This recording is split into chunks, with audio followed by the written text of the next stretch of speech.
Jeshi la Polisi Kanda Maalum ya Dar es Salaam linaendelea kupeleleza kwa uzito mkubwa tukio la mauaji ya mtu aliyetambulika kwa jina la James Rogers Temba.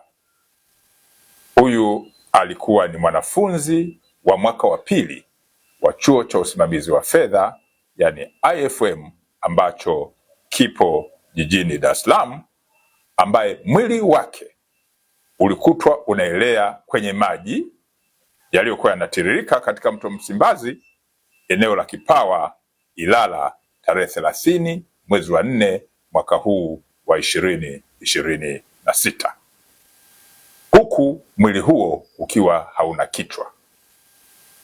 Polisi Dar es Salaam imewakamata watuhumiwa 4 ambao wanahojiwa kwa kina kuhusiana na tukio ambalo linachunguzwa. Watuhumiwa waliokamatwa na wanahojiwa ni pamoja na Steven Rogers Chaka, huyu ni mbungu, ana miaka 31, ni afisa maabara mkazi wa Hai mkoani Kilimanjaro. Amekamatwa pia mwanamke mmoja ambaye ametambulika kwa jina la Anna Frank Lema maarufu kama Happiness. Huyu ni Mchaga mwenye umri wa miaka 30, lakini ni mkazi wa eneo la Tabata Chang'ombe.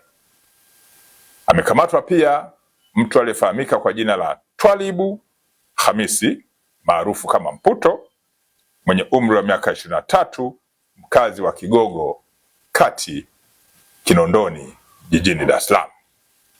Amekamatwa mtu mwingine wa 4 ambaye ametambulika kwa jina la Michael John maarufu kama Tambali mwenye umri wa miaka 26. Huyu ni mkazi wa Kigogo Kinondoni jijini Dar es Salaam.